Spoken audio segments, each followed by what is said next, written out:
Hi ಎಲ್ರಿಗೂ. ಇವತ್ತು ನಾನೊಂದು ಮದುವೆಗೆ ಹೋಗಬೇಕಾಗಿದೆ, ಅದಕ್ಕೆ ರೆಡಿ ಆಗ್ತಾ ಇದ್ದೀನಿ. ನಾನು ಆಲ್ಮೋಸ್ಟ್ ಒಂದು 2 ಇಯರ್ಸ್ ಆಯಿತು ಅನಿಸುತ್ತೆ ನಾನು ಮೇಕಪ್ ಮಾಡ್ಕೊಳ್ಳೋದೆ ಮುಖಕ್ಕೆ. ಯಾಕಂತಂದರೆ ನಾನು ಪ್ರೆಗ್ನೆನ್ಸಿ ಕನ್ಫರ್ಮ್ ಆದಾಗಿನಿಂದ ನಾನು ಯಾವುದೇ ರೀತಿಯ ಕೆಮಿಕಲ್ ಬೇಸ್ಡ್ ಆಗಲಿ ಯಾವುದೇ ರೀತಿಯ ಮೇಕಪ್ಗಳನ್ನ ನಾನು ಯೂಸ್ ಮಾಡಿಲ್ಲ. ಯಾವುದೇ ಫಂಕ್ಷನ್ಗೆ ಹೋಗಲಿ ನಾನು ಹಾಗೆ ಒಂದು ಲಿಪ್ ಬಾಮ್ ಅಷ್ಟೇ ಹಾಕ್ಕೊಂಡ್ಬಿಟ್ಟು ಹೋಗಿ ಬರ್ತಾಯಿದ್ದೆ. ನಾನು ಈವನ್ ಮುಖಕ್ಕೆ ಕ್ರೀಮು ಹಾಕ್ತಾ ಇರಲಿಲ್ಲ. ಸೊ ಇವತ್ತು ನಾನು ಹಾಕ್ತಾಯಿದ್ದೀನಿ. ನನಗೆ ಅದಕ್ಕೆ ಕೈಯೆಲ್ಲ ನಡುಕ್ತಾ ಇದೆ ಐಲೈನರ್ ಹಾಕುವಾಗ. ಏನೂ ಗೊತ್ತಿಲ್ಲಪ್ಪ, ತುಂಬ ಟೈಮ್ ಆದಮೇಲೆ ನಾನು ಹಾಕ್ತಾ ಇದ್ದೀನಲ್ಲ, ಮೇ ಬಿ ಅದಕ್ಕೂ ಆಗಿರ್ಬೋದು. ಈ ವಿಡಿಯೋ ಶೂಟ್ ಮಾಡುವಾಗ ನನ್ನ ಪಾಪುಗೆ 1 ಇಯರ್ 1 ಮಂತ್ ಆಗಿತ್ತು ಅಷ್ಟೇ. ಸೊ ಇವಾಗ ಪಾಪು ಕತ್ತೆಲ್ಲ ಕರೆಕ್ಟಾಗಿ ನಿಲ್ಲುತ್ತೆ, ಆ ಕಡೆ ಈ ಕಡೆ ಓಡಾಡ್ತಾಳಲ್ಲ. ಸೊ ಹಾಗಾಗಿ ನಾನು ಇವಾಗ ಮೇಕಪ್ ಮಾಡ್ಕೋಬೋದು ಅಂತ ಅನ್ನಿಸ್ತು. ಹಾಗಾಗಿ ಇವತ್ತೊಂದು ಫಂಕ್ಷನ್ಗೆ ಸಿಂಪಲಾಗಿ ಮೇಕಪ್ ಮಾಡ್ಕೊಳ್ಳೋಣ ಅಂತ ಅಂದ್ಬಿಟ್ಟು ಮಾಡ್ಕೊತಾ ಇದ್ದೀನಿ.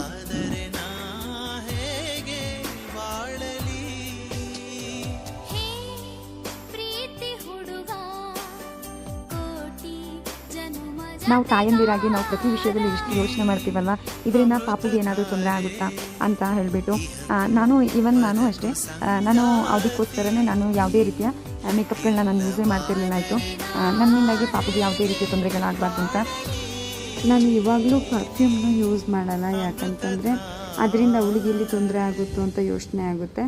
ಹಾಗಾಗಿ ನಾನು 24 ಗಂಟೆ ನನ್ನ ಜೊತೆನೇ ಇರೋದ್ರಿಂದ ನಾನು ಯಾವುದೇ ರೀತಿಯ ಪರ್ಫ್ಯೂಮ್ನೂ ನಾನು ಯೂಸ್ ಮಾಡಲ್ಲ. ಎಲ್ಲಾದರೂ ಹೊರಗಡೆ ಹೋದಾಗಲೂ ಅಷ್ಟೇ, ಅವಳು ನನ್ನ ಜೊತೆನೇ ಇರೋದ್ರಿಂದ ಅದರಿಂದ ಅವಳಿಗೆ ಎಲ್ಲಿ ತೊಂದರೆ ಆಗುತ್ತೋ ಅಂತ ಅಂದ್ಬಿಟ್ಟು ನಾನು ಯೂಸ್ ಮಾಡಲ್ಲ. ಸೊ ನೀವು ಯಾರಾದರೂ ಈ ಥರ ಇದ್ದೀರಾ ಅಂತ ಹೇಳಿ ಆಯಿತಾ, ಕಮೆಂಟ್ ಬಾಕ್ಸಲ್ಲಿ.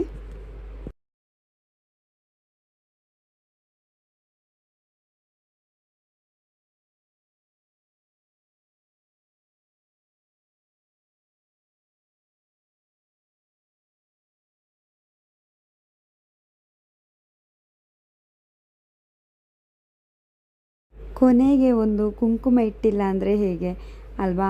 ನನಗೆ ಕುಂಕುಮ ಅಂದರೆ ಏನೋ ಒಂಥರ ಎಮೋಷನ್ ಆಯಿತಾ. ಹಾಗಾಗಿ ನನಗೆ ಎವ್ರಿ ಟೈಮ್ ನಾನು ಕುಂಕುಮ ಇಟ್ಕೊತೀನಿ.